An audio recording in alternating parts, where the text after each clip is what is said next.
Assalamualaikum. Apa kabar semuanya?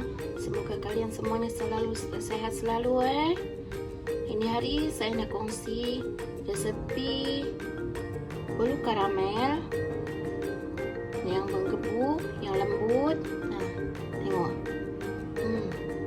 Jom kita tengok bahan apa aja untuk buat bolu karamel saya ni. Oke, ini saya ada susu pekat. Nanti akan saya pakai ini 4 sendok makan yang penuh Dan ini saya pakai telur 2 yang ukuran sedang. Ada esen vanili. Saya pakai sudut kecil, 1 sudut kecil. Dengan ini soda kue saya pakai pun 1 sudut kecil juga. Minyak 100 ml. Mentega 2 sudut makan penuh. Gula saya pakai 165 gram. Mau saya bikinkan karamel dengan air panas sama juga 165 ml Dengan ini saya pakai tepung terigu 240 gram.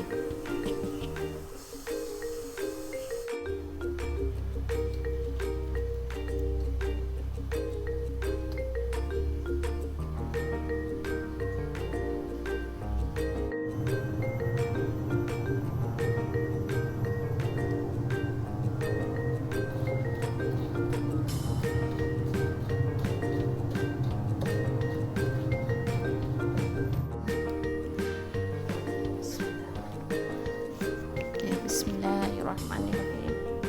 Pelan-pelan ya.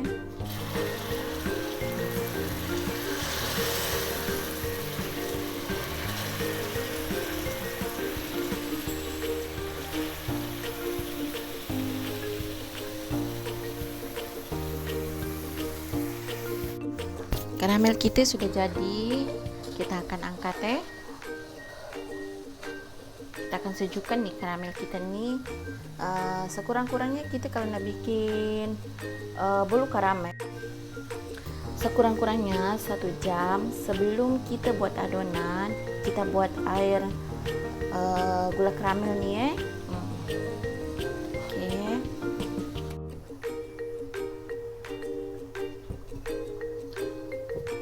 Tepung.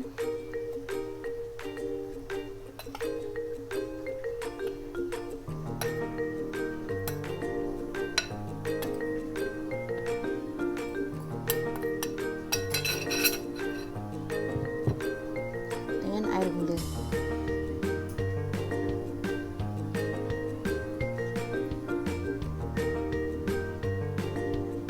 Oke, kita akan blend sampai tercampur. Oke, kita punya cetakan nih, kita kasih minyak secukupnya aja. Kita akan tuang adonan kita nih, adonan karamel kita nih. Bismillah.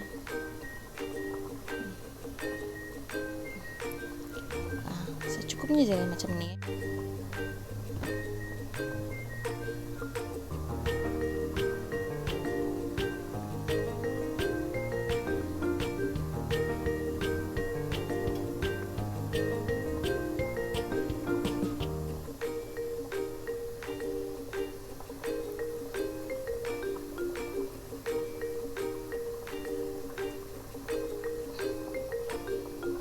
Oke, ini kita akan kukus selama 15 menit atau 20 menit atau sampai masak lah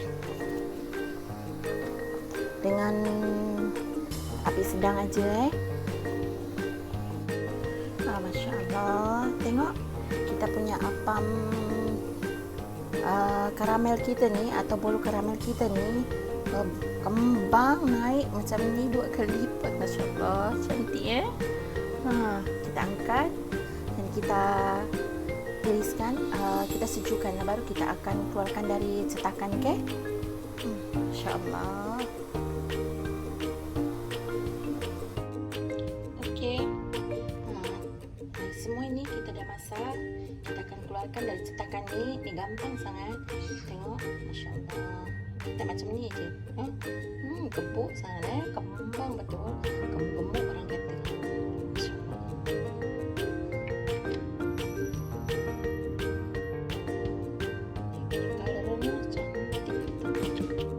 Okey, buat kalian yang selalu setia dan selalu standby dengan video-video saya ni, terima kasih banyak-banyak.